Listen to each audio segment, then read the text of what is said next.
नारायणं नमस्कृत्य नरं चैव नरोत्तमं देवीं सरस्वतीं व्यासं ततो जयमुदीरयेत् मूकं करोति वाचालं पङ्गुं लङ्घयते गिरिं कृपातमहं वन्दे परमानन्दमाधवम्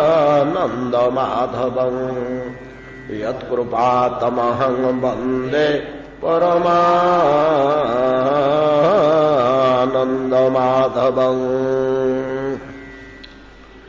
यत्कृपातमहं वन्दे परमानन्दमाधवम्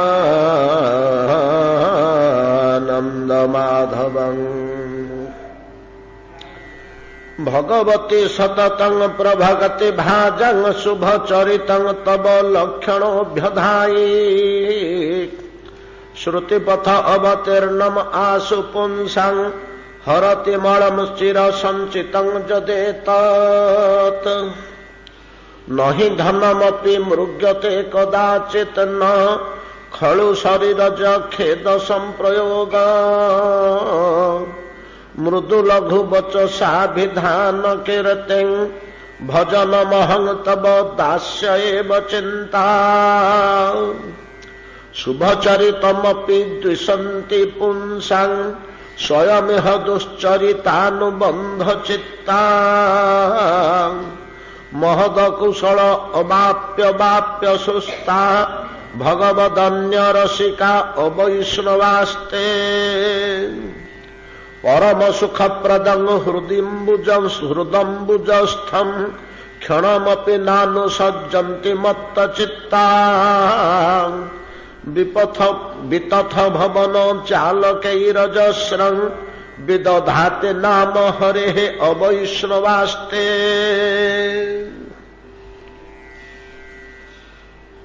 श्रील देवर्षिपाद नारद परमानंदमय मुहूर्त प्रवेश करछन्ति इंद्रदम्न राजसभा जेतेबेले महाराज इंद्रदम्न निज पुरोहित विद्यापति मुखरु विचित्र वाणी समूह श्रवण कले पुरुषोत्तम क्षेत्र बा विष्णु क्षेत्र बा वैष्णव क्षेत्र श्रीक्षेत्र नीलाचल नाथ देवदेव श्री नीलमाधवंगर निवास शैल नीलाचल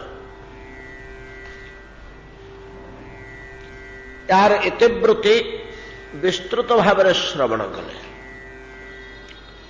इंद्रदम्न महाराज जत्य इति पूर्वरु थरे कौन से जटिल सन्यासी ठारू पुरुषोत्तम क्षेत्रर महिमा पुरुषोत्तम क्षेत्रर अवस्थिति परिवेश परिस्थिति एवं भगवान नीलमाधवंगर प्रत्यक्षता प्रत्यक्ष भगवत्ता मूर्ति माध्यम विग्रह माध्यम नुहे प्रतिष्ठा द्वारा प्राणन्यास पूर्वक भगवत सत्ता को वैदिक सूत्र रे आनयन करी श्री विग्रह भितर स्थापन पूर्वक जो उपासना सनातन धर्म रही तंत्रोक्त उपासना वैदिक तांत्रिक द्विविध उपासना नहीं कि वैदिक उपासना होची अग्नि उपासना अग्नि भगवान को सेवा करवा जाग कर्म वैदिक उपासना ब्रह्म हवे कौन ब्रह्माग्नि ब्रह्मणा होता ब्रह्मेण तेन गंतव्यं ब्रह्मकर्म समाधिना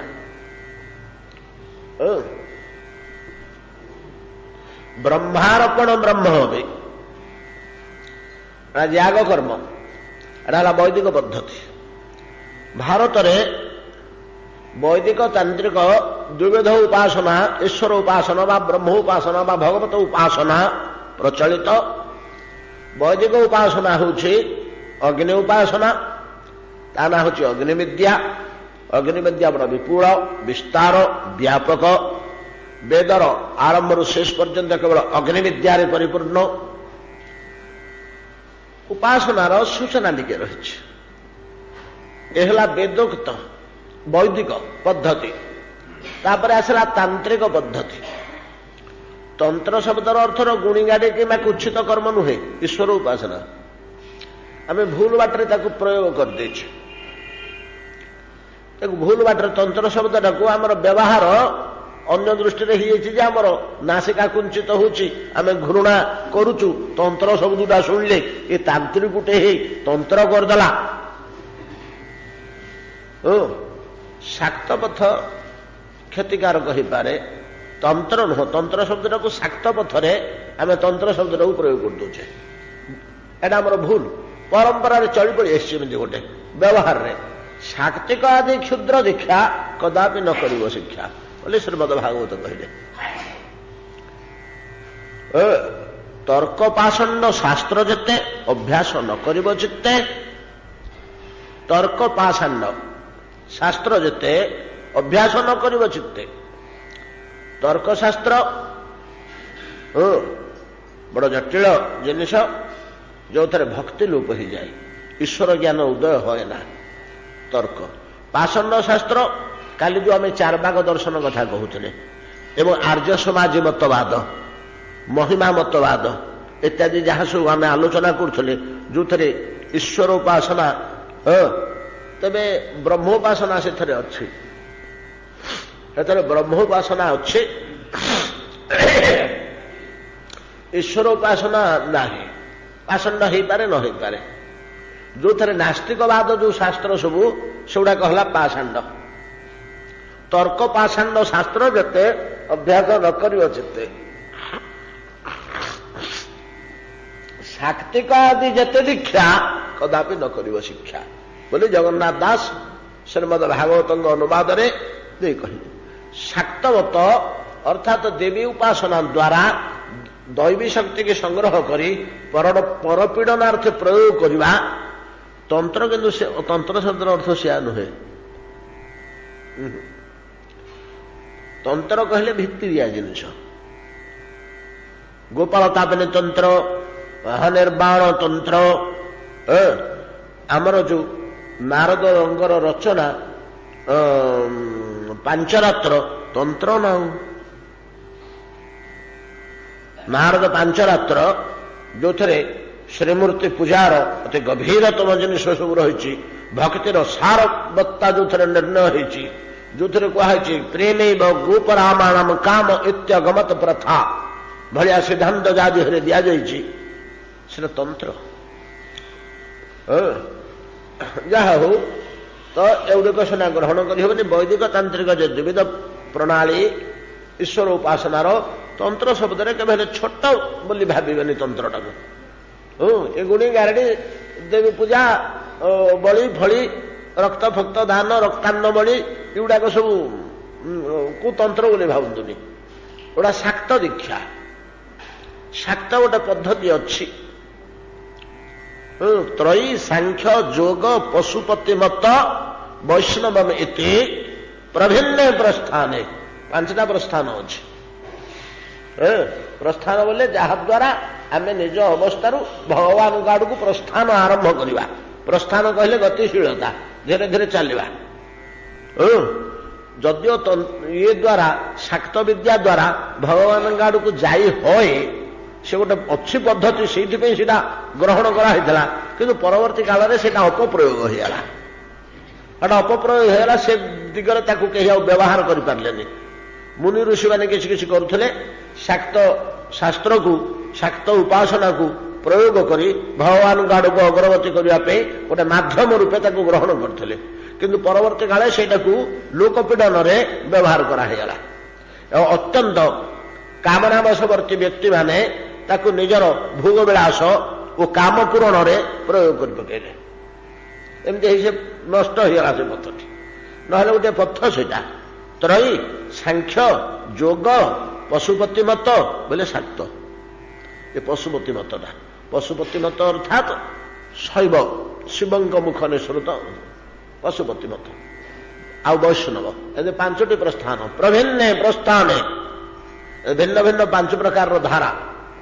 ଯାହା ହଉ ବୈଦିକ ତାନ୍ତ୍ରିକ ଆମର ଦ୍ୱିବିଧ ପଦ୍ଧତି ଭିତରେ ବୈଦିକ ପଦ୍ଧତି ହେଉଛି ଅଗ୍ନି ଉପାସନା, ଯାଗଯଜ୍ଞରେ ଅଗ୍ନିମୁଖରେ ବ୍ରହ୍ମ ଉପାସନା।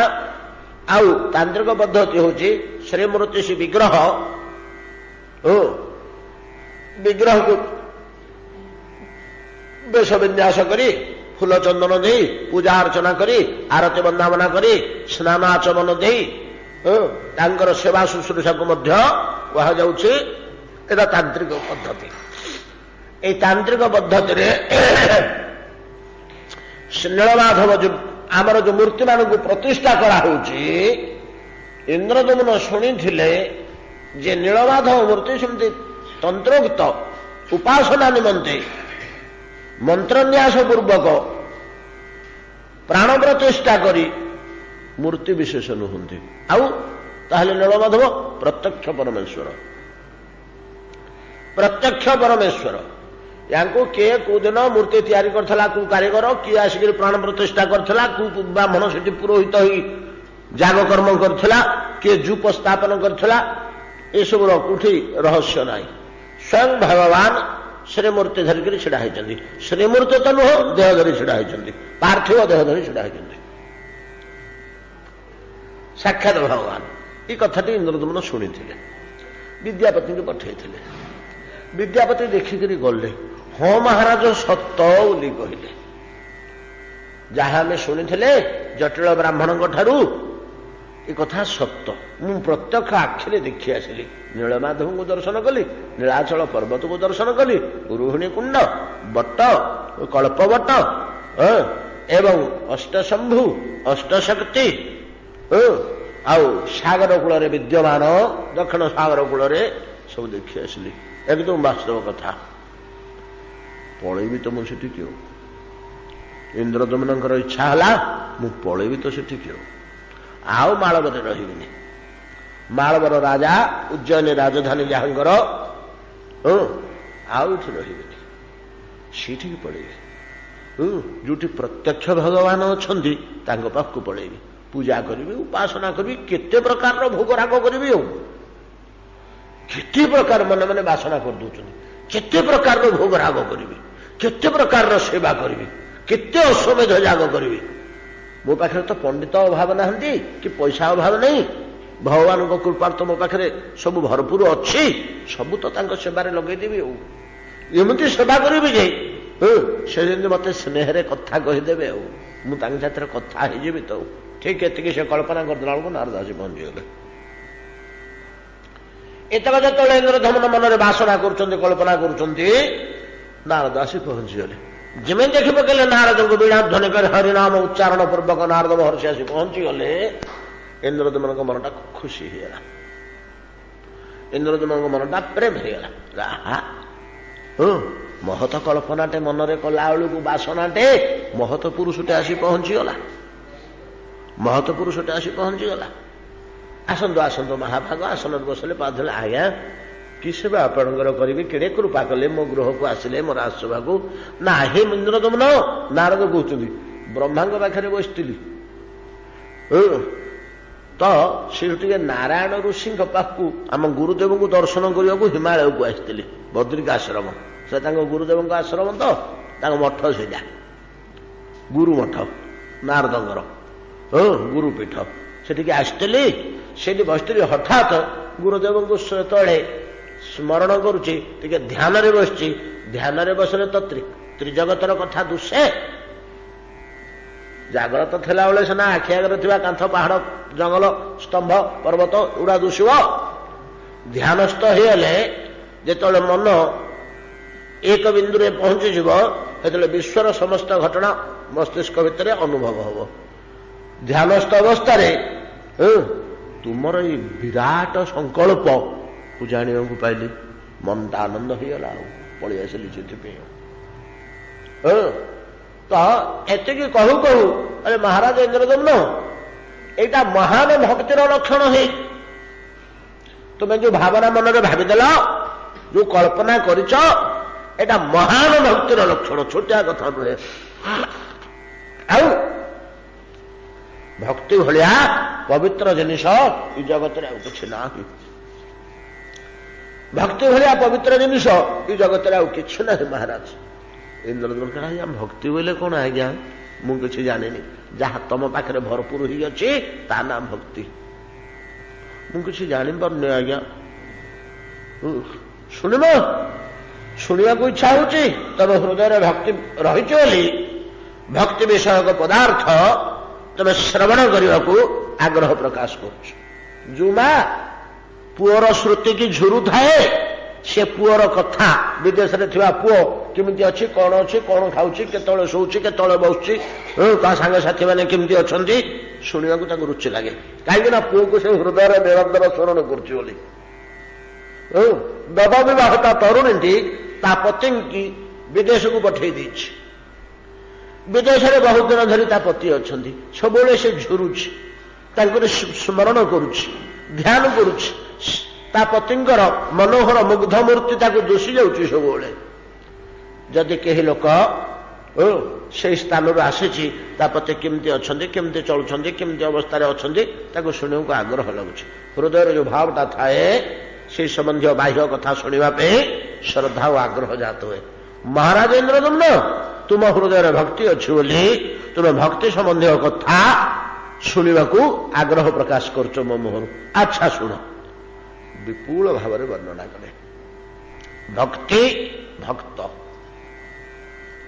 भक्ति और भक्त उभय कथा आलोचना कले परिशेष ए अंतिम अवस्था भक्तिहीन जनर कथा किछि कहउछन्ति भक्तिहीन जन जार भक्ति नाही जे अभक्त तार लक्षण गुड़िक कहउछन्ति गोटे जोड़े श्लोक आम आलोचना कले परम सुख प्रदंग हृदम्बुजस्थं क्षणमपि नानुसज्जन्ति मत्त चित्ता वितथ भवन जालकैरजस्रं विदधाति नाम हरै अवैष्णवास्ते महाराज से गुड़ाक अवैष्णव अभक्त कौड़ाक ना जो माने जगतर नाथ जगतनाथ समस्त हृदय विराजमान परम सुखमय प्रभु अनंत सुखर खणी काली आलोचना करथिले परा सूर्य देहरु प्रचुर उज्ज्वल तेज चतुर्दिग को विकृत हला भलिया भगवान देहरु प्रचुर श्री विग्रह प्रचुर आनंद आनंद सुख जो आनंद सिंधु सुख राशि सीकरते त्रैलोक्य सुपासी स्वकर पुत्र नाम राम असहोई वशिष्ठ दशरथंकर पुओ मानंकर ना दौचंती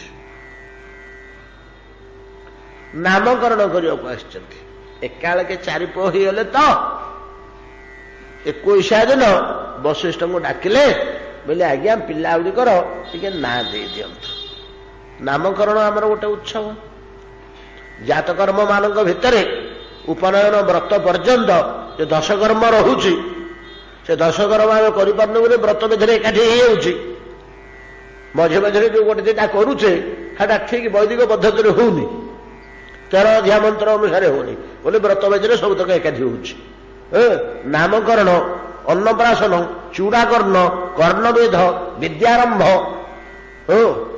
गर्भाधान ठू आरंभ करी उपनयन पर्यंत उपनयन पूर्व 10टा कर्म गुड़ा को संस्कार कह जाए ये संस्कार गुड़ा कहले पिलाटार बुद्धि प्रकाश पाए सात्विक बुद्धि हुए संस्कार विहीन हो गले पिलाटा तामस भाव हो दुष्ट चरित्र रही एटा आम मुनि ऋषि मैंने कौन गोटे कौशल प्रयोग कर संस्कार करते जो गोटे वस्तु को जिते आम धोवा से सफा हम संस्कार कहले धोवा धौत करा मंत्र बल ମନ୍ତ୍ର ଓ କର୍ମ ବଳରେ ତାକୁ ଧୌତ କରାହଉଛି, ସଫା କରାହଉଛି। ତାର ଚିତ୍ତବୃତ୍ତି ଅନ୍ତଃକରଣ ଶୁଦ୍ଧ ହୋଇ ପୂର୍ବଜନ୍ମର ସାତ୍ଵିକ ସଦ୍ଗୁଣ ଗୁଡାକ ବାହାରିବ। ଯାହା ହଉ ନା ନାମକରଣ କରିବାକୁ ଆସିଲେ 4ଟା ପିଲା ଶୋଇଛନ୍ତି। ପ୍ରଥମେ ଜ୍ୟେଷ୍ଠ ପୁତ୍ର ନାମକରଣ କଲେ। ଆଗ କୋଉଟା ଜନ୍ମ ହେଇଥିଲା? ହଉ 4ଟା କଥା କାଳିଆ ଦୁଷୁଛନ୍ତି। ନାଇଁ ଏଉଠି ଆଗ ଜନ୍ମ ହେଇଥିଲା ଦିନ 12ଟା ବେଳେ। ତା ପାଖକୁ ଯୋଉ ଭରତୁଟି ଇଏ ରାତି ଅଧରେ ଜନ୍ମ ହେଲା।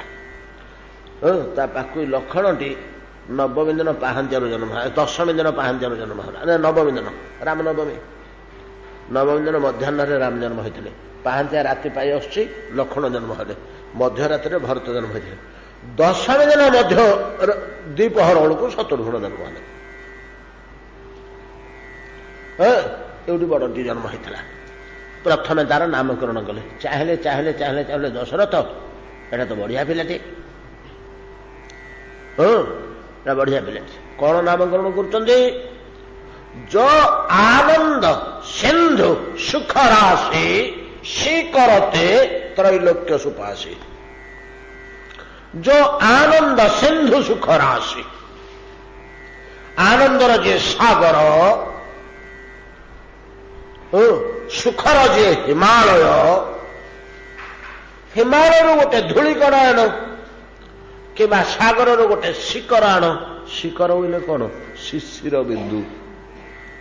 ଶିଶିର ବିନ୍ଦୁ ଗୋଟିଏ ଜଳକଣା ଶିକର। ଯୋଉ ଶୀତଦିନେ ପାହାଞ୍ଚିଆରୁ ଶିଶିର ବିନ୍ଦୁ ପଡେ ନାଇଁ କି? ଆପଣମାନେ କେବେ ଶୀତଦିନ ପାହାଞ୍ଚିଆରୁ ବାହାରକୁ ଯାଇଛନ୍ତି ବୁଲି?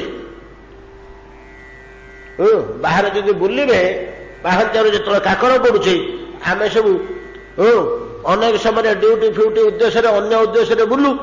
ଏ ଲୋମ ମାନଙ୍କରେ ସବୁ ବିନ୍ଦୁ ବିନ୍ଦୁ ବିନ୍ଦୁ ବିନ୍ଦୁ ଲାଗି ଯାଇଥିବ। ତା ନାଁ ହଉଛି ଶିକର। ଲୋମ ମାନଙ୍କରେ ଗୋଟେ ଗୋଟେ ବିନ୍ଦୁ ଲାଗିଥିବ, ଖୁବ ଛୋଟିଆ ବିନ୍ଦୁ, ଆଖିକି ଦୁଷିବ ନ ଦୁଷିବ। ତା ନାଁ ହଉଛି ଶିକର। ସୁଖ ସମୁଦ୍ରରୁ ଏ ପିଲାଟି ହଉଛି ସୁଖର ସମୁଦ୍ର, ଆନନ୍ଦର ସମୁଦ୍ର, ସୁଖର ହିମାଳୟ। ହିମାଳୟ ଭଳିଆ ସୁଖ ଭରପୁର, ହିମାଳୟ ଆୟତନର। ହିମାଳୟରୁ ଗୋଟିଏ ଧୂଳି କିମ୍ବା ଏ ଆନନ୍ଦ ସାଗରରୁ ଗୋଟିଏ ଶିକର ଜଳବିନ୍ଦୁ, ସେତିକି ଯଥେଷ୍ଟ ଗୋଟେ ବିଶ୍ୱ ପାଇଁ। ଶ୍ରୀକରତେ ତ୍ରୈଲୋକ୍ୟ ସୁପାଶୀ, ଗୋଟିଏ ବ୍ରହ୍ମାଣ୍ଡ ପାଇଁ ଯଥେଷ୍ଟ। ଗୋଟିଏ ବ୍ରହ୍ମାଣ୍ଡରେ ଦୁଃଖ କୋଉଠି ଦେଖିବାକୁ ମିଳେ? ଭୂଲୋକ, ଭୁବଲୋକ, ସ୍ୱର୍ଲୋକ। ଅନ୍ୟତ୍ର ଏତେଟା ଦୁଃଖ ନାହିଁ। ଅଛି ଦୁଃଖ, ଏତେଟା ଦୁଃଖ ନାହିଁ। ଏକ ପ୍ରକାର ଆନନ୍ଦ ଅଛି, କିନ୍ତୁ ଦୁଃଖର ଭରପୁର ଏଇ 3ଟା। ଏଠି ସୁଖ ବୋଲି ମୋଟେ କିଛି ନାହିଁ। କୋଉ କୋଉ ଲୋକ? ମର୍ତ୍ୟ ଲୋକ, ଆମେ ଯୋଉଠି ବାସ କରୁଛେ। ଭୁବଲୋକ ବା ପିତୃଲୋକ, ଆମ ବାପା ବଡ ବାପା ଦେହ ତ୍ୟାଗ କରିକି ଯୋଉଠି ଅଛନ୍ତି, ପିଣ୍ଡ ପାଇଁ ଅପେକ୍ଷା କରିଛନ୍ତି, ଅର୍ଥାତ୍ ଚନ୍ଦ୍ରମଣ୍ଡଳ। ଦେବତାମାନେ ଅଗ୍ନି ଇନ୍ଦ୍ର ବାୟୁ ଯମ ସୋମ ପ୍ରଭୃତି ଯୋଉଠି ବାସ କରୁଛନ୍ତି, ସ୍ୱର୍ଗଲୋକ ଅର୍ଥାତ୍ ସୌରମଣ୍ଡଳ। ସୂର୍ଯ୍ୟମଣ୍ଡଳ, ଚନ୍ଦ୍ରମଣ୍ଡଳ, ମୃତ୍ୟୁମଣ୍ଡଳ, ଏ ମାଟି ମଣ୍ଡଳ, ପଞ୍ଚଭୌତିକ ମଣ୍ଡଳ। ଏଇ 3ଟାରେ ଦୁଃଖ ଅଛି। ଏଟାକୁ ତ୍ରିଲୋକ କୁହାଯାଏ। जो आनंद सिंधु सुख राशि श्रीकरते त्रैलोक्य सुपाशे। ସେଥିରୁ ଗୋଟେ ବିନ୍ଦୁ ଯଦି ପଳେଇ ଆସିବ, ଗୋଟିଏ ଜଳକଣାଟିଏ ଯଦି ପଳେଇ ଆସିବ, ସେଥିରୁ ଆନନ୍ଦ କଣାଟିଏ, ଗୋଟିଏ କଣା ଯଥେଷ୍ଟ। ଏ 3 ଲୋକକୁ ଆନନ୍ଦମୟ କରିଦବ। ଏ 3 ଲୋକକୁ ଆନନ୍ଦମୟ କରିଦବ। ଟିଣ ଛାତରେ କଣା ହେଇଯାଇଛି, 10 ପଇସା ଭଳିଆ କଣାଟେ କି ନୂଆ ପଇସା ଭଳିଆ କଣାଟେ, ସେ ବାଟେ ଚନ୍ଦ୍ର ଲୋକ ଟିକେ ପଶୁଛି, ଗୋଟେ ପ୍ରକାର ଝାପସା ଆଲୁଅ ହେଇଯାଉଛି ଘର ଭିତରଟା। ସୂର୍ଯ୍ୟ କିରଣ ଟିକେ ସେ କଣା ବାଟେ ପଶି ଯାଉଛି, ପୁରା ଘରଟା ଆଲୋକିତ ହେଇଯାଉଛି। ଏଠିକି କଣାଟିଏ ଛିଦ୍ରଟିଏ ରହିଯାଇଛି ଟିଣ ଚାଳରେ, ଯୋଉଠି ନଟ ଫିଟ ହେଇଥିଲା ଖସି ଯାଇଛି, ସେ ବାଟେ ସୂର୍ଯ୍ୟ କିରଣ ଗଳିକିରି ପଳେଇ ଆସିଲା, ଘରଟା ଆଲୋକିତ କରିଦେଲା। ଠିକ ସେଇଭଳିଆ ଏ ଆନନ୍ଦ ସିନ୍ଧୁରୁ ଗୋଟିଏ ଶିକର, ଗୋଟିଏ କଣା ଯଦି ପଳେଇ ଆସୁଛି, ସେ କଣାଟା 3 ଲୋକକୁ ସୁଖୀ କରିଦବ। ତାର ଏତିକି ତାକତ। गोटे आनंद कणार जल कणार जदि एतिकी शक्ति गोटे ब्रह्मांडर 3 लोकर दुख को हटई दे पारुछि ताहले से सिंधुटा से समुद्रटा अरे आनंदर कलना आपण माने करि परिबे हिसाब करि परिबे नहीं अनंत अजस्र अद्भुत एतिकी जो आनंदर भंडार ई शिशुटी शिशुटी सी करते त्रैलोक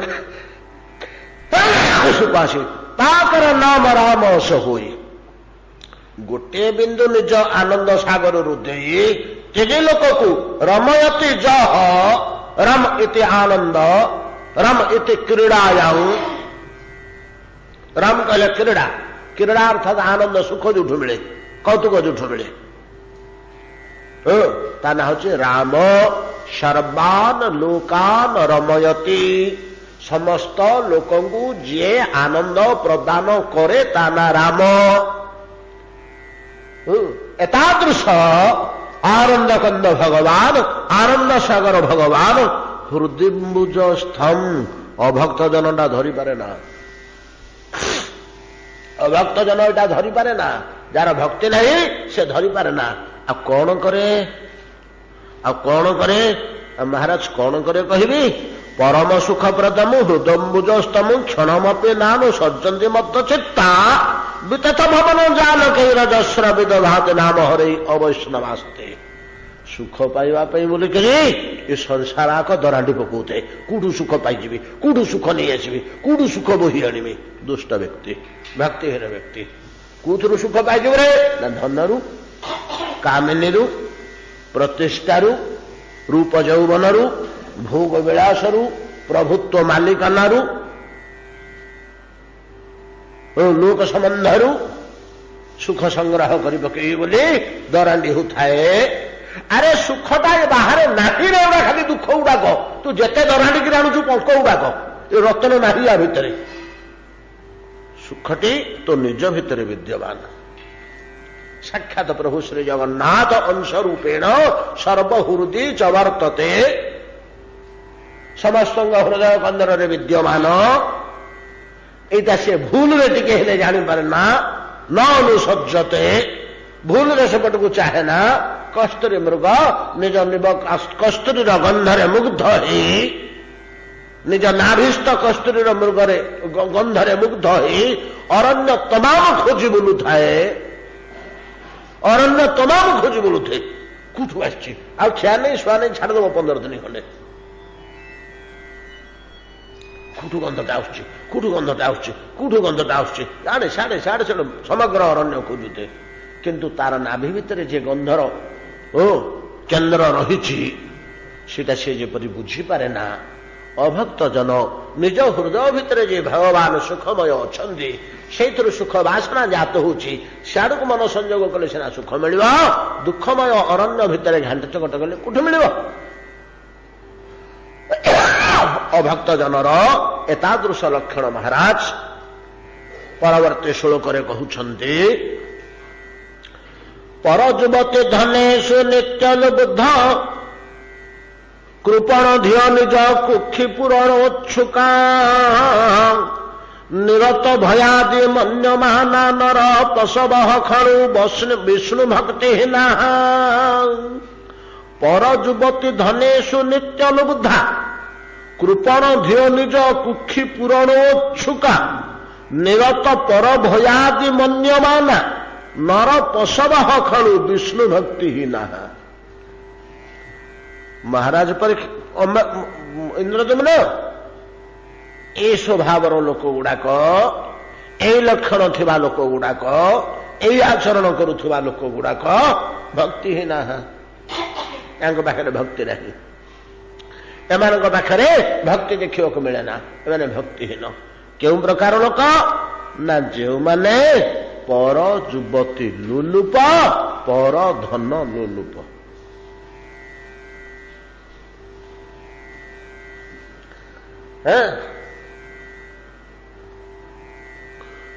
रावण महिषासुर उदाहरण पुराण भितर आमर भरा अच्छी ଉଦାହରଣ ଭରା ଅଛି। ଆହୁରି ଆମେ ଖୋଜିଲେ ପାଇବା। ଯୋଉଠି ବଡ଼ ବଡ଼ ଭୟାନକ ପରିସ୍ଥିତି ସୃଷ୍ଟି ହେଇଛି ବିଶ୍ୱ ବିଧ୍ୱଂସକାରିଣୀ, ସେଇଠି ଏ ପର ଯୁବତୀ ଅପହରଣଟା ରହିଛି। ଏଇଟା ଗୋଟେ ଏଭଳିଆ ଗରିହିତକର କାର୍ଯ୍ୟ, ଏଇଟା ଗୋଟେ ଏଭଳିଆ ଗରିହିତକର କାର୍ଯ୍ୟ, ଏଇଟା ଯୋଉଠି ଅନୁଷ୍ଠିତ ହେଇଗଲା ତା ପରବର୍ତ୍ତୀ ପରିସ୍ଥିତି ଏପରି ହୁଏ ଯେ ବିଶ୍ୱ ବିଧ୍ୱଂସ ଏ ପର୍ଯ୍ୟନ୍ତ ପଳେଇଛି। ଏ ପର୍ଯ୍ୟନ୍ତ ପଳେଇছে। ହାଣ କାଟ ରକ୍ତପାତ ଏଥିରୁ ନିଶ୍ଚିତ ଭାବରେ ହବ। ଦୁଇ ଚାରିଟା ମୃତ୍ୟୁ ଅତି ଛୋଟକାଟିଆ ଘଟଣା ଯେ ଏଭଳିଆ ଘଟିଲେ ମଧ୍ୟ ଦୁଇ ଚାରିଟା ମୃତ୍ୟୁ ହବ କି ଗୋଟେ ଦିଟା ମୃତ୍ୟୁ ହବ। ଆଉ ଯଦି ବଡ଼ ଧରଣର ସୃଷ୍ଟି ହେଲା ତାହେଲେ ରାଜ୍ୟ ନଷ୍ଟ, ନହେଲେ ତ ବିଶ୍ୱ ନଷ୍ଟ ପର୍ଯ୍ୟନ୍ତ ଇଏ ବ୍ୟାପକ ହେଇଯାଏ। ଏ ପରଧନ ପରଯୁବତୀ ଅପହରଣ କାର୍ଯ୍ୟଟାକୁ ସନାତନ ଧର୍ମରେ ପାପର ଚରମ ସୀମା ବା ଶେଷ ସୀମା ବୋଲି କୁହାଯାଇଛି। ଏବଂ ୟା ପାଇଁକି ଯୋଉ ଦଣ୍ଡ ବିଧାନ କରାଯାଇଛି ଆମର ସନାତନ ଶାସ୍ତ୍ରରେ, ସେ ଦଣ୍ଡଟା ମାନେ ଚରମତମ ଦଣ୍ଡ, ତାଠାରୁ ଅଧିକା ଦଣ୍ଡ ନାହିଁ କିଛି। ପରଧନ ପର ଯୁବତୀ ଅପହରଣ ଦ୍ୱାରା ଯେଉଁ ଅପକର୍ମ হয় ତାର ପରିଣତିଟା ବିଭତ୍ସ ହେଇଯାଏ। ଏହା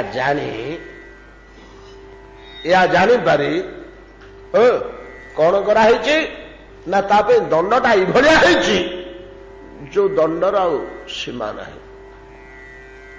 ଏବଂ ଏଇ କର୍ମ କରୁଥିବା ବ୍ୟକ୍ତିକୁ ସମାଜଠୁ ଗୋଟେ ଅଲଗା ବୋଲି କୁହାଯାଇଛି। ତାକୁ କଣ କୁହାଯାଇଛି? ଆତତାୟୀ। 6ଟା କର୍ମ ଏଭଳିଆ ନିରୂପଣ ହେଇଛି। 6ଟା ଏଭଳିଆ କୁଚ୍ଛିତ କର୍ମ ନିରୂପଣ ହେଇଛି ସନାତନ ଶାସ୍ତ୍ରରେ। ଏଇ 6ଟା କର୍ମ ଯିଏ କଲା ତାକୁ ବିଚାର ଫିଚାର କିଛି ନାହିଁ, ତା ପାଇଁ ଆଉ ସାକ୍ଷୀ ପ୍ରମାଣ ସତ ମିଛ ବିଚାର କିଛି ନାହିଁ। କଣ ପାଇଁ ତା ପାଇଁ ରହିଛି? ଅଗ୍ନିଦୁ ଗରଳଶ୍ଚୈବ ଶସ୍ତ୍ରପାଣି ଧନାପହ ଭୂମି ଦାରା ପହାରିଚ ଷଡ଼େତେ ଆତତାୟିନା। ଏଇଟାକୁ ଆତତାୟୀ କୁହାଯାଏ। ଏଟା ଆତତାୟୀ ଲୋକଟେ। ଆତତାୟୀ ହେଇଗଲେ ସେ ସମାଜରୁ ଅଲଗା ହେଇଗଲା। ସମସ୍ତଙ୍କର ଭିନ୍ନ ଦୃଷ୍ଟି ତା ପ୍ରତି। ଆତତାୟୀଟେ ଏଟା ଆତତାୟୀ। ଆତତାୟୀ କାହାକୁ କୁହାଯାଏ? ନା ଅଗ୍ନିଦୁ ଖାଇ ପିଇ ଆରାମରେ ଘରେ ଶୋଇଥିଲା ବେଳେ ଲୁଚିକିରି ଆସି ରାତି ଅଧରେ ଯିଏ ନିଆଁ ଲଗେଇ ଦିଏ ଘରେ, ଜଳି ପୋଡ଼ି ମରିଗଲେ, ସବୁ ପାଉଁଶ ହେଇଗଲେ, କିଛି ଜାଣିନାହାନ୍ତି। ନିଜ ବାଳୁରେ ଉଠିଲା ବେଳକୁ ଦେହ ମୁଣ୍ଡ ଲୁଗାପଟା ଚାରିଆଡ଼େ ନିଆଁ ଲାଗିଯାଇଛି। ବୋପା ମା ବୋଲି ପାଟି କରୁ କରୁ କୁଢ଼େଇ ପଡ଼ିଲା, ଚାଳ ଜଳିକିରି ବାସ ପାଉଁଶ ହେଇଗଲା। ତାକୁ କୁହାଯାଏ ଆତତାୟୀ। ଅଗ୍ନିଦୁ ଗରଳଶ୍ଚୈବ। ଚାଲୁନ ଟିକେ ବୁଲିଯିବା ଆଜି ଗୋଟେ ଆଡ଼େ। ବସି ବସି ବୋର ଲାଗିଲାଣି, ଆସୁନ ଯିବା। ହେଇ ଖାଲିଟା ବସିଛ। ସ୍ନେହ ଆଦରରେ ଡାକି ନେଲା, ଚାଲ ସରବତ ଟିକେ ଟିକେ ପିଇବା, ଖରାଟା ହଉଛି ଜୋର। ଏଇ ଲସି କରିଛୁ କିରେ? ନା ହଁ ଆଜ୍ଞା। ଭାଙ୍ଗ ଟିକେ ପକେଇବି ନା ଅଳ୍ପ ଟିକେ ଦେଇଥା। ଗଲାସେ ଗଲାସେ ପିଇଲେ। ସେ 2 ଜଣ ସାଙ୍ଗ ହେଇ ପୂର୍ବରୁ ବ୍ୟବସ୍ଥା କରିছে, ତା ଭିତରେ ବିଷ ଦେଇଦେଲା। ଡାକି ନେଇକି ଅଗ୍ନିଦୁ ଗରଳଶ୍ଚୈବ ଶସ୍ତ୍ରପାଣି। ଛେଳିଟା ବନ୍ଧା ହେଇଛି, ଖଣ୍ଡା ଧରିକିରି ଠିଆ ହେଇଛି, ହେଇ ପକେଇଲା। ଠିକ୍ ସେଇ ମୁହୂର୍ତ୍ତଟା। ହତ୍ୟା କରିବା ଅପେକ୍ଷା ହତ୍ୟା ପାଇଁ ଉଦ୍ୟତ ହେବା ପାପଟା ଅତ୍ୟଧିକ। ଖଡ୍ଗପାତ ଅପେକ୍ଷା ଖଡ୍ଗପାତର ପୂର୍ବାବସ୍ଥା ଯୋଉ ଉଦ୍ୟତ, ଖଡ୍ଗପାତ ହେଇଗଲା, ମସ୍ତକ ଛିନ୍ନ ହେଇଗଲା, କାମ ତୁଟିଲା, ସେଟା ହେଲା ହତ୍ୟା। କିନ୍ତୁ ଯେତେବେଳେ ଜନ୍ତୁଟା ଚାହୁଁଛି ମାଇଲା ମାଇଲା ମାଇଲା ମତେ ଖଡ୍ଗ ପକେଇଲା ମସ୍ତକରେ, ସେଇ ମୁହୂର୍ତ୍ତଟି ସେଟା ହଉଛି ଆତତାୟୀ ଅବସ୍ଥା, ଉଦ୍ୟତ ଅବସ୍ଥାଟା।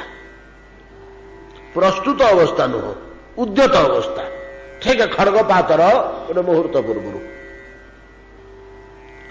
ଅଗ୍ନିଦୁ ଗରଳଶ୍ଚୈବ ଶସ୍ତ୍ରପାଣି ଧନାପହ ନାନା କଳ କୌଶଳରେ କୂଟ କଳ୍ପନା କରି ନାନା କୌଶଳ କରି ଧୀରେ ଧୀରେ ଧୀରେ ଧୀରେ ଜବରଦସ୍ତି ଫାଶରେ ପକେଇବା, ଆଇନ ଭିତରେ ପକେଇବା, କୌଶଳରେ ପକେଇକି ନ୍ୟାୟ ନିଶାପ କରି ଧନ ସମ୍ପତ୍ତି ନେଇଯିବା। ଅଗ୍ନିଦୁ ଗରଳଶ୍ଚୈବ ଶସ୍ତ୍ରପାଣି ଧନାପହ ଦାରା ପରପତ୍ନୀ ଅପହରଣ କରିବା, ଜବରଦସ୍ତ ବଳପୂର୍ବକ ପତ୍ନୀକି ନେଇଯିବା।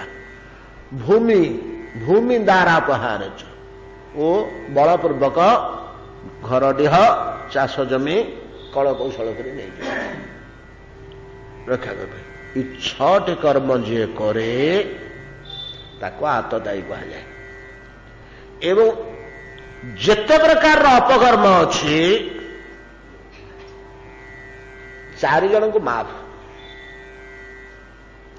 ରାଜାଙ୍କୁ ଦିଆହେଇଛି ଏ 4 ଜଣଙ୍କୁ ଆପଣ ଇଚ୍ଛା ହେଲେ ମାଫ କରିଦେଇପାରିବେ।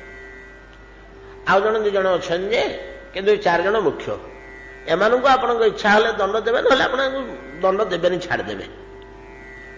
ଦଣ୍ଡ ଦେବା ଅଧିକାର ରାଜାଙ୍କର, ଆଉ କାହାର ନାହିଁ।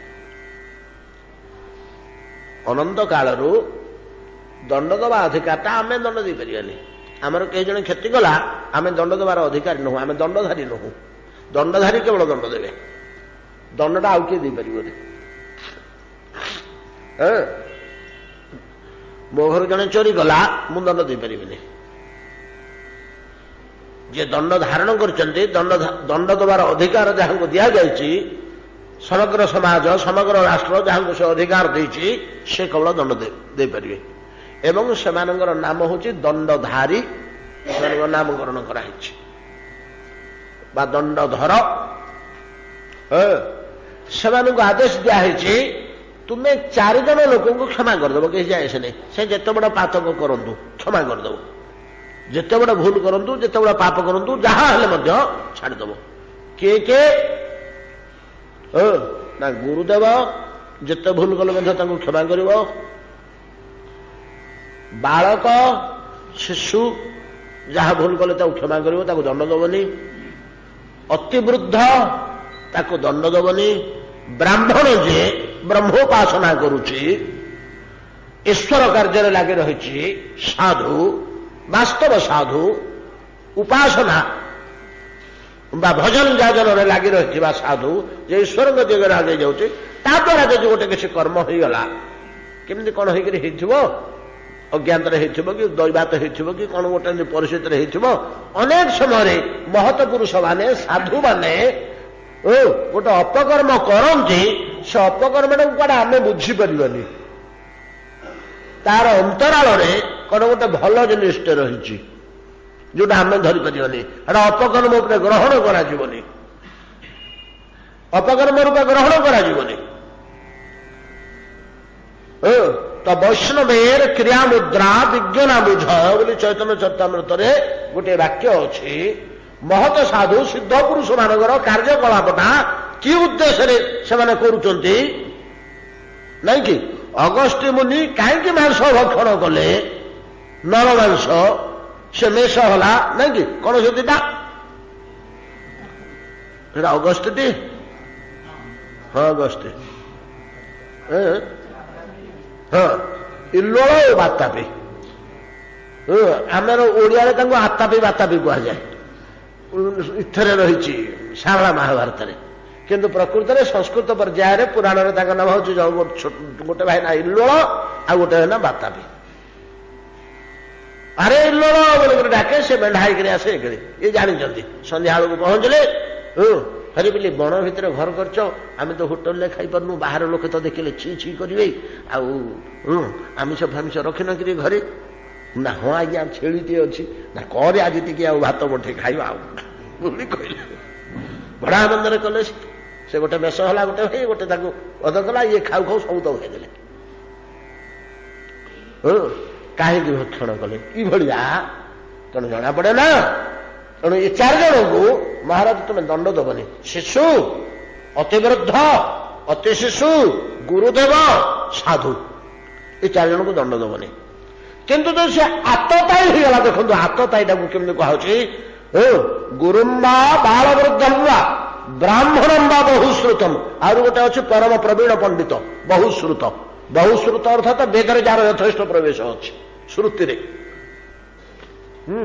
गुरुम्बा बाल वृद्धम वा ब्राह्मणम बा बहुश्रुतम आततायन मायंतम हन्यात एव अविचारयति विचार न करी हत्या करियो तार मस्तक छेदन करियो से बालक हो कि वृद्ध हो गुरुदेव हो ब्राह्मण हो महाविद्वान हो आतताई होगा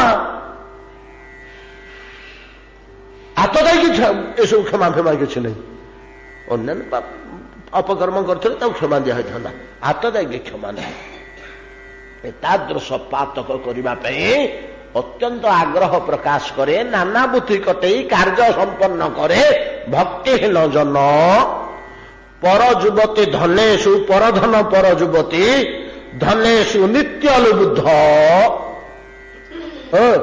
कृपण ध्य गोटे पैसा कृपण शब्दर अर्थ आम कृपण कहले जे लोभी आ माइजर बा गिरिडी नहीं कि एमती शब्द जहाँ कहे कृपण शब्दर अर्थ से नुह गोटे अपप्रयोग हो कृपण शब्दटा कृपण शब्दर अर्थ हिताहित नित्यानित्य विवेक शून्य को कृपण कहुए कृपण कहले आम कहे पैसा पत्र दिए ना लोभी जो अत्यंत लोभी यक्ष खाएनि पिएनि संचिकी रखे नहीं कि खेल धन संचयशील धन एत भल पाए जे एक पैसा भूल रे से क्षय करदेवनी खर्च करदेवनी नहीं कि नयागढ़ राजा जदुमणि की पचारे बोले कृपण गोटे ये कहल ना आज्ञा गोटे लोक अच्छे आम गाँव ना किए से ना हरिबंधु बलदिया से लोक ना हरिबंधु बलदिया भारी जा को बोले घर तू भारी जा देखी मल हलदिया तू हलदिया मल केमी झाड़ा फेरलु तू भात खाई दीचु जा गोटे लुचेक भात खाईदेलु पड़ा मो घर ये लोक को आम कृपण बोली आजिकल कहूचे किंतु कृपण शब्दर अर्थ या नुहे कार्पण्य दोष पहत स्वभाव पृच्छ्वामित्व धर्म सम्मूढ़ चेता तद श्रेय सैत निश्चित ब्रूहि तन्मे शिष्यस्ते हम साधि मां त्वं प्रपन्नम कार्पण्य दोष धन कार्पण्य सेवा फले किबा साध्य मोहितले इति कार्पण्य शब्द अर्थ विनय वेद कहले मृत्यु पूर्वर भगवान को जानी पारिकी जे मरीगला ते ब्राह्मणा भगवान को जानी न पारि जे मरीगला ए संसार ते कृपणा आ गीता कौन कहले कृपणा फल हेतव नहीं कि कृपणा फल हेतु कृपण शब्दर कृपण शब्दटा आपण मैंने शुणिले आश्चर्य हे वेदरे घृणा शब्दटार अर्थ हूँ दया घृणार प्रकृत अर्थ हूँ दया आम जो कहने घृणा लगुचे लोकटा को देखिले ता मुह चाहिए मन होने प्रति मोर गोटे बड़ घृणार भाव रही कि घृणा कहले दया प्रति मोर बड़ दया भाव रही अर्थ हूँ आम घृणा तले कहूचे टी उल्टा हो भागवत गोटे दुटा जगह प्रयोग हो घृणा शब्द दया अर्थ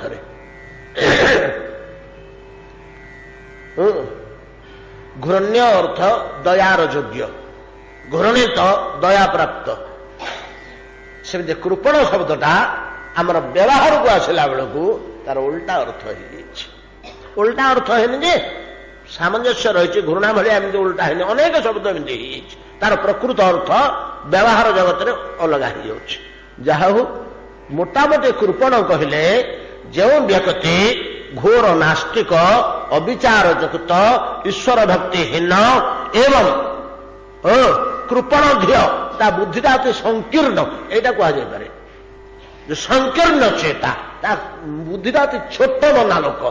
ଏଇଟା ହଉଛି ପ୍ରପର ଅର୍ଥ।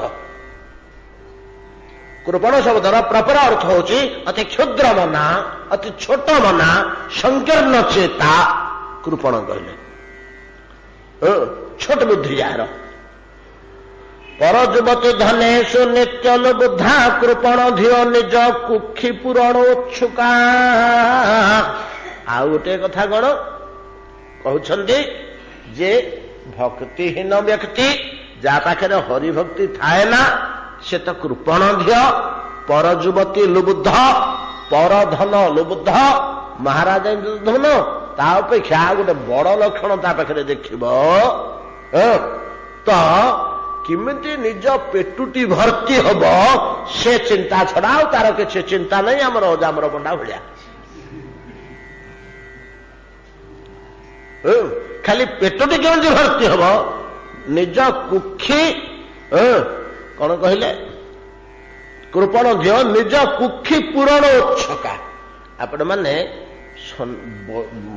ଆମର ଶାସ୍ତ୍ର ମାନଙ୍କରେ ଗୋଟେ ୱାର୍ଡ ପାଇବେ ଉଦରମ୍ଭରି, ମାନେ କୋଉଠି ଶୁଣିଛନ୍ତି ମନେ ପଡୁଛି?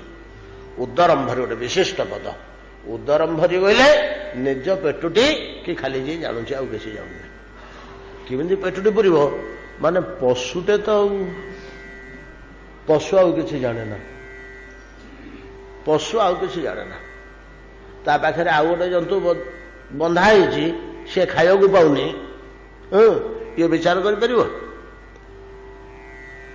ଏ ମୁଠେ ତାକୁ ପକେଇଦବା, ମତେ ଗୋଟେ ବଳକା ହଉଛି, ମୁଁ ତ ଏତେ ଖାଇପାରିବିନି, ମୁଠେ ପକେଇଦବା, ଜାଣିପାରିବନି।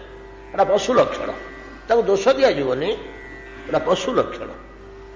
ନିଜ ପେଟୁଟି ପୁରିବା କେବଳ ସେ ଜାଣେ। କେମିତି ଭଲ ମନ୍ଦ ଖାଇକରି ପେଟୁଟି ପୁରେଇ ଦବ, ସେତିକି ହେଲେ ତାର କାମ ସବୁ ସରିଲା। ଏବଂ ତା ଚିନ୍ତା ସବୁବେଳେ କେମିତି ପେଟୁଟି ଭର୍ତ୍ତି କରିବି, ତାକୁ ଉଦରମ୍ଭରି କୁହାଯାଏ।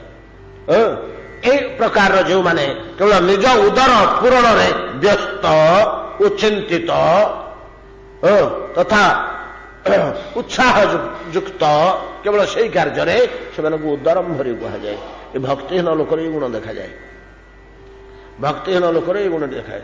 ତାର ସେ ଯଦି ଖାଇଦେଇକରି ଗୋଠୁ ପେଟେ ପଳେଇ ଆସିଛି, ଘରେ ରୋଷେଇ ହେଇଛି ନ ହେଇଛି, ଆଳୁ ବାଇଗଣ ଅଛି କି ନାହିଁ, ପିଲାମାନେ ଭୋକରେ ରହିଲେ କି କଣ କଲେ, ଚଳେଇ ଦିଅ ଆଜିଟା କେମିତି ଚଳେଇ ଦିଅ, କାହିଁକିନା ତା ପେଟୁଟି ପୁରି ଯାଇଛି। ଉଦରମ୍ଭରି କୁହାଯାଏ। ତ ପର ଯୁବତୀ ଧନେଷୁ ନିତ୍ୟଲ ବୁଦ୍ଧ କୃପଣ ଧିଅ ନିଜ କୁକ୍ଷି ପୂରଣ ଉତ୍ସୁକା। ନିରତ ପର ଭୟାଦି ମନ୍ୟମାନା ନରପଶବ ଖଳୁ ବିଷ୍ଣୁ ଭକ୍ତିହୀନା। ଏଠି କହିଦେଲେଣି, ଆମେ କହୁଥିଲେ ପଶୁ କଥା, ସ୍ପଷ୍ଟ ଭାବରେ ଏଉଠୁ ପଶୁ ଭଳିଆ ଗୋଟିଏ ଜୀବନ ସେମାନଙ୍କର। ନରପଶବ, ନରପଶୁ, ନରପଶୁ କହିଲେ ମନୁଷ୍ୟ ଦେଖିବାକୁ ସିନା ଆୟତନଟା, ଅଙ୍ଗ ପ୍ରତ୍ୟଙ୍ଗ, ଗୋଡ ହାତ ଇତ୍ୟାଦି ଦେଖାଯାଉଛି, କହିବ ମଣିଷଟେ ବୋଲି, କିନ୍ତୁ ପ୍ରକୃତରେ ତାର ଆଚରଣକୁ ଦେଖିଲେ ଭିତରଟା ପଶୁଟିଏ। ଭିତରେ କେବଳ ପଶୁ, ମନୁଷ୍ୟ ଦେହ ଧାରଣ କରିଥିବା ପଶୁଟିଏ। ନରପଶବ, ନରପଶବର ଲକ୍ଷଣ କଣ ନା ପଶୁ ଆଉ କିଛି ଜାଣେ ନା, ଖାଲି ବାଡିର ଭୟକୁ ଜାଣେ। ଯେତେବେଳେ ବାଡି ଉଠିଲା, ବାଡେଇବା ପାଇଁ ବାଡି ଉଠିଲା, ଆଘାତ ବାଜିବ, ଇ ଗୋଟାକ ସେ କେବଳ ଜାଣେ। ନହେଲେ ଉଦରମ୍ଭରିଟି ଆଉ କିଛି ଜାଣେ, ପେଟ ଭର୍ତ୍ତି କରିବା ଛଡା ଆଉ ଦୟା ମାୟା ସ୍ନେହ ମମତା ଭଲ ମନ୍ଦ ସଂଶୟ ସେଠି ଉଦାରତା କିଛି ଆଉ ତା ପାଖରେ ନାହିଁ। ପଶୁ ତ ଆଉ ପଶୁ ପାଖରେ ଭାବ କୋଉଠୁ ଆସିବ? ଭଗବାନ ତ ଦେଇନାହାନ୍ତି ଏ ଜିନିଷ ଗୁଡାକ, ଭଗବାନ ଦେଇନାହାନ୍ତି ତା ପାଖରେ। କିନ୍ତୁ ବାଡି ଦେଖିଲେ ତାର ପ୍ରାଣ ଭୟ, ସେ ସମ୍ବନ୍ଧୀୟ ଜ୍ଞାନଟି ତାର ଅଛି। ଏ ଯୋଉ ନରପଶବ ଭକ୍ତିହୀନ ଲୋକ, ଏ କୌଣସି ଜିନିଷଟାକୁ ଖାତିର କରେନା। ଖାଲି ଯଦି କେହି ତାକୁ ପିଟିଂ ମାରିବି ବୋଲି କହିଲା, ସେ ଗୋଟାକରେ ସେ ଦବେ। ମାଡ଼କୁ କେବଳ ତାର ଭୟ। ତେଣୁ ଅନ୍ୟ ଦୁଷ୍ଟ ଲୋକର ଭୟରେ ଏଟା କରିବୁ ନା ଦେବି ଦିବାଡି ବୋଲି କରିଦେବ ପ୍ରାଣ ଭାବରେ। କେବଳ ମାଡ଼ ଭୟରେ ସିନା ସେ କିଛି କରିଦେବ ଭକ୍ତିହୀନ ବ୍ୟକ୍ତି, ନହେଲେ ତାର ନିଜର ହୃଦୟ କେତେବେଳେ ହେଲେ ସତ୍କର୍ମରେ ଆକୃଷ୍ଟ ହେବ ନାହିଁ। ନିରତ ପରଭୟାଦି ମନ୍ୟମାନା ନରପଶବ ଖଳୁ ବିଷ୍ଣୁ ଭକ୍ତିହୀନା। ଅନବରତ ଅନାର୍ଯ୍ୟ ସଙ୍ଗ ସକତା ପର ପରିଭବକ ହିଂସ କାତି ରୌଦ୍ରା ନରହରି ଚରଣ ଶ୍ରୁତ ବିରକତା ନରମଳ କାହା ଖଳୁ ଦୂରତୋ ହି ବର୍ଜା। ପରବର୍ତ୍ତୀ ଶ୍ଲୋକରେ ଭଗବାନ ନାରଦ ଋଷି କହୁଛନ୍ତି, ମହାରାଜ ଇନ୍ଦ୍ରଦମନ, ଅଭକ୍ତର ଲକ୍ଷଣ କେତେ କହିବି, ଏଗୁଡା ବେଶୀ ଶୁଣିଲେ ଭଲ ନାହିଁ, ଏଗୁଡାକ ବେଶୀ ଶୁଣିଲେ ଭଲ ନାହିଁ। ଶୁଣ, ଯାହା ହୃଦୟରେ ହରିଭକ୍ତି ନଥାଏ, ଭଗବାନଙ୍କ ପ୍ରତି ଅନୁରାଗ ପ୍ରେମ ଥାଏ ନା, ଶ୍ରୀ ବିଗ୍ରହ ଦର୍ଶନରେ ଯିଏ ଆନନ୍ଦରେ ଉମୁକି ଉଠେ ନା, ପ୍ରସାଦ କଣିକା ପାଇଗଲେ ଯିଏ ପରମ ସୌଭାଗ୍ୟବାନ ବୋଲି ମନେ କରେ ନା, ପ୍ରଭୁଙ୍କ କଥା ଟିକେ ନାମ ଟିକେ କାନରେ ପଡିଗଲେ ଓହୋ ଆଜି ସୁଖରେ ରାତି ପାଇଥିଲା, ଶୁଭରେ ରାତି ପାଇଥିଲା, ଏ ଚିନ୍ତା ଯାହାର ଆସେ ନା, ଅର୍ଥାତ ଭକ୍ତିହୀନ ବ୍ୟକ୍ତି, ଏତାଦୃଶ ଭକ୍ତିହୀନ ବ୍ୟକ୍ତି ଅନବରତ ଅନାର୍ଯ୍ୟ ସଙ୍ଗ ସକତା, ଅନବରତ ଅନାର୍ଯ୍ୟ ସଙ୍ଗ ସକତା। ତ ଆମେ ସେଦିନ ହିନ୍ଦୁ ଶବ୍ଦର ଯେପରି ଗୋଟେ ଡେଫିନେସନ ଦେଇଥିଲେ 6ଟା ଲକ୍ଷଣ, ମୁଁ ସେଦିନ 5ଟା ଲକ୍ଷଣ କହିଥିଲି ନା 6ଟା ଲକ୍ଷଣ କହିଥିଲି, 6ଟା ଲକ୍ଷଣ, ଏଇ ଗୁଣଟା ଥିଲେ ତାକୁ ହିନ୍ଦୁ କୁହାଯାଏ। ହିନ୍ଦୁ ଶବ୍ଦଟା କୋଉଠି ଦେଖାଯାଉନି, ପ୍ରାଚୀନ ଶାସ୍ତ୍ର ମାନଙ୍କରେ କିଛି ଦେଖାଯାଉନି। ତ ଏଇ 5-7 ବର୍ଷ 500-700 ବର୍ଷ ହେଲା ହିନ୍ଦୁ ଶବ୍ଦଟା କୋଉଠୁ ଆସିଛି, ନହେଲେ ସନାତନ ଶବ୍ଦ ହିଁ ଆମର ଥିଲା। ଯାହା ହଉ ପରବର୍ତ୍ତୀ କାଳରେ ଆମକୁ ହିନ୍ଦୁ କହିଲେ, ହିନ୍ଦୁର ତ ପରିଭାଷା ବା ଡେଫିନେସନ ହଉଛି ୟା ଯେ ସେଦିନ ଯେମିତି ଆର୍ଯ୍ୟ ଶବ୍ଦର ଅଛି 8ଟା ଗୁଣ, ଏ 8ଟା ଗୁଣ ଯାହା ପାଖରେ ଥାଏ ତାକୁ ଆର୍ଯ୍ୟ କୁହାଯାଏ। ମୁଁ କେତେବେଳେ କହିବି, ଗୋଟା ବହୁତ ଦିନ ହେଲା ଆଲୋଚନା ନ ହେବା ଫଳରେ ଏଇଟା କୋଉଠି ଗୋଟେ ମୁଁ ପଢିଥିଲି ଶିଶୁ ସଂଖ୍ୟାଳୀରେ କୋଉଠି ପିଲାଦିନେ, ମହାନ ମହାନ ଗୁଣ 8ଟା। ଯେମିତି ଶ୍ରୀମଦ୍ ଭାଗବତରେ ଅଛି 12ଟା ଗୁଣ। ବିପ୍ର କାହାକୁ କୁହାଯାଏ? ବ୍ରାହ୍ମଣ। ବିପ୍ରାତ 200 ଗୁଣ ଯୋଉ ତାତଦର ବିନ୍ଦନ ଆଭ ବୋଲି ଅଛି, ତାର ପୂର୍ବରେ ତ 12ଟା ଲକ୍ଷଣ ଦିଆହେଇଛି। ସେମିତି ଆର୍ଯ୍ୟ କାହାକୁ କୁହାଯାଏ? ମୁଁ ଏଟା ବାହାର କରିବି, ଖୋଜି ବାହାର କରିବି, କୋଉଠି ଥିବ ମୋର ପୁରୁଣା ଟିପା ଖାତାରେ, ଏଟା ଦୁର୍ଲଭ ଜିନିଷ, ମିଳେ ନା ଆର୍ଯ୍ୟ ଶବ୍ଦର ବାକ୍ୟଟି। ଏମିତି ବିଶେଷ ବିଶେଷ ବାକ୍ୟ ଗୁଡାକ ହଜି ହଜିଗଲା, ମନେ ରହିଲାନି ବ୍ୟବହାର ଅଭାବରୁ କେତେ ଗୁଡେ ଜିନିଷ। ତ ଏଇ ଗୁଣରୁ ଗୋଟିଏ ହେଲେ ଯାହା ପାଖରେ ନଥିବ ସେ ଅନାର୍ଯ୍ୟ। ଯୋଉ 8ଟି ଗୁଣ, 8ଟି ଲକ୍ଷଣ, ଏ 8ଟି ଲକ୍ଷଣ ଥିଲେ ତାକୁ ଆର୍ଯ୍ୟ କୁହାଯାଏ। 8ଟି ଲକ୍ଷଣରୁ 3ଟି 4ଟି 5ଟି ଯାହା ଥିଲେ ସେଇ କ୍ରମରେ ସେ ଆର୍ଯ୍ୟତର ଆର୍ଯ୍ୟତମ ବାଧୁଛି। ଗୋଟିଏ ହେଲେ ଗୁଣ ଯଦି ନଥିବ ତାହେଲେ ତାକୁ ଅନାର୍ଯ୍ୟ କୁହାଯାଏ। ଏ ଭକ୍ତିହୀନ ଲୋକ ଆର୍ଯ୍ୟ ସଙ୍ଗ ତାକୁ ସୁଖ ଲାଗିବନି, ଆର୍ଯ୍ୟ ସଙ୍ଗ ତାକୁ ସୁଖ ଲାଗିବନି। ଅନୁବରତ, ଅନୁବରତଟା ସଂସ୍କୃତ ଶବ୍ଦ। ଅନୁବ୍ରତ ଏଟା ହଉଛି ପ୍ରକୃତରେ ଅନୁବ୍ରତ। ଅନୁବ୍ରତଟା ଅକ୍ଷର ଅଭାବ ଯୋଗୁଁ ଅନୁବରତ ବୋଲି କରାଯାଇଛି। ଆପ୍ତ ବାକ୍ୟଟା ନିପାତନ ସିଦ୍ଧ, ନା ନିପାତନ ସିଦ୍ଧ ନାହିଁ, କଣ ଏଟାକୁ କହନ୍ତି, ଆର୍ଷ ପ୍ରୟୋଗ। ଅନୁବ୍ରତଟା ଆର୍ଷ ପ୍ରୟୋଗରେ ଅନୁବରତ ହେଇଛି। ମହତ ପୁରୁଷଙ୍କ ବାକ୍ୟରେ ଅନୁବରତ ଅନୁବ୍ରତେ ନିରନ୍ତର ଅନାର୍ଯ୍ୟ ସଙ୍ଗ ସକ୍ତା। ତେଣୁ ସାଧୁ ଲୋକ, ଆର୍ଯ୍ୟ ଲୋକ, ଆର୍ଯ୍ୟ ମାନଙ୍କ ପାଖରେ ଯୋଉ ଗୁଣ, ବେଦାଧ୍ୟୟନ, ଯାଗ କର୍ମ, ଧ୍ୟାନ, ସୂର୍ଯ୍ୟାଘ୍ୟ ଦାନ, ଏମିତି କେତେ ଗୁଡେ ଗୁଣ ଅଛି। ୟାକୁ ନେଇକି ମୁକ୍ତି ଚେଷ୍ଟା, ଜୀବେ ଦୟା, ଏମିତି କେତେଟା ଗୁଣ ରହିଲେ ସେଟାକୁ ଆର୍ଯ୍ୟ କୁହାଯାଏ। ଏଇ ଗୁଣ ଗୁଡାକ ଯାହା ପାଖରେ ନାହିଁ, ଯାହା ପାଖରେ ଗୋଟିଏ ଯୋଡେ ଅଛି, ଭକ୍ତିହୀନ ଲୋକ ତା ସାଥିରେ ମିଶିବାକୁ ଭଲ ପାଇବ, साथरे तार पट्टिबनी आउ किए से ना अनार्य नित्य जीवबद्ध करी मद्य मांसाहारी कुच्छित चिंता कुच्छित कर्मा भलिया जो अनार्य व्यक्ति निरंतर अनार्य व्यक्ति संगे भक्तिहीन पुरुष बेसी मिलामिशा करने को भल पाए अनवरत अनार्य संग सकता पर परिभवक हिंसकाति रौद्रा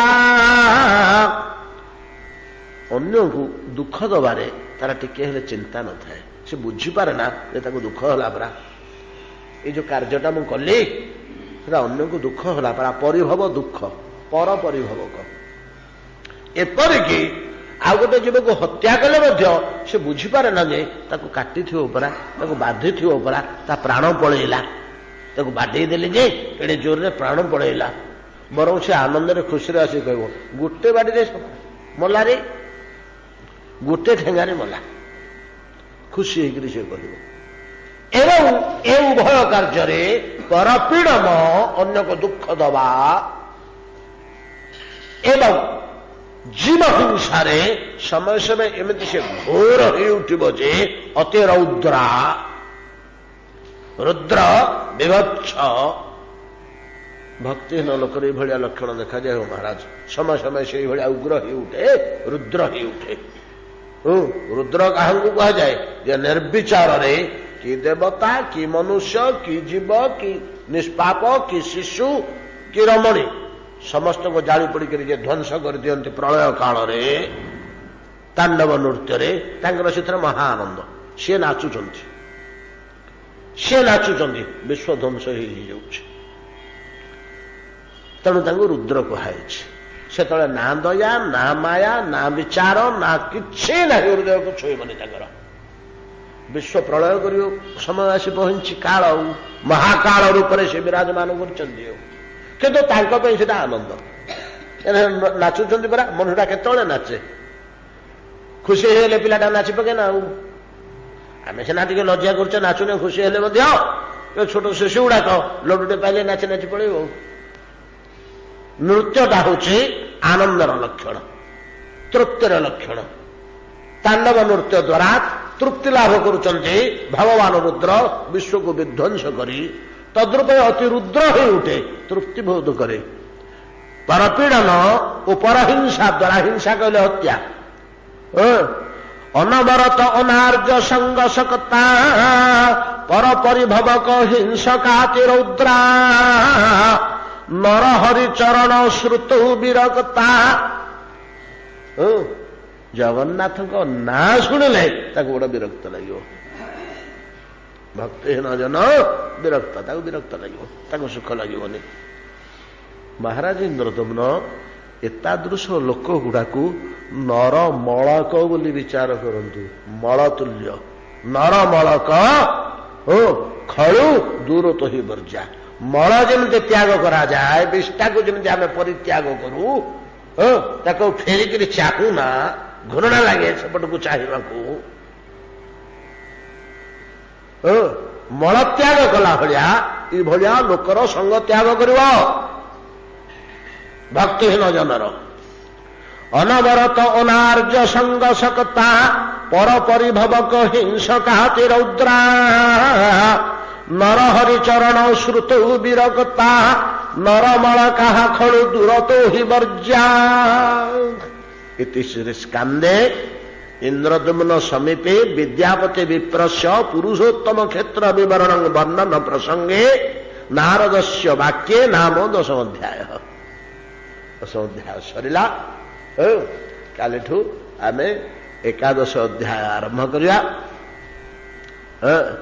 नारदात ब्रह्मण पुत्रात भगवत भक्तिमुत्तमां श्रुतेथंग परमप्रीत इंद्रदुम्नोप्युवाच तम उवाच परम प्रीत हेले इंद्रदुम्न परम आनंदित हेले ए मोहनीय वाक्य श्रवण करे नारदात ब्रह्मण पुत्रात ब्रह्मपुत्र नारद कौन पचारे परवर्ती घटना कौन है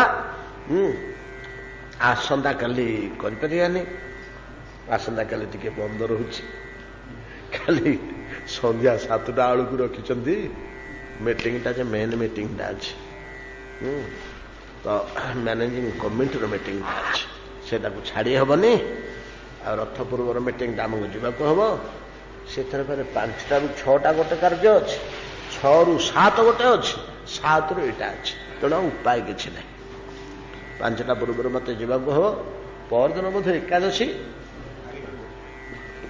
उभय मतर एकादशी परदिन नहीं कि से दिन ठू अनुकूल आरंभ करिया शुभ दिन तेणु काली दिन पाठ बंद रोचते परदिन आम मैंने समस्ते आउ थे संध्यार मिशा एवं श्री जगन्नाथ कथामृत आरंभ करवा पाठ करवा एतिक आज विश्राम करूँ भजनिताय गौर राधे श्याम जप हरे कृष्ण हरे राम भजनिताय गौर राधे श्याम जप हरे कृष्ण हरे राम भजनिताय गौर राधे श्याम जप हरे कृष्ण हरे राम जप हरे कृष्ण हरे राम जप हरे कृष्ण हरे राम श्री गुरु प्रेमानंद निताय गौर हरि बोल निताय गौर हरि बोल निताय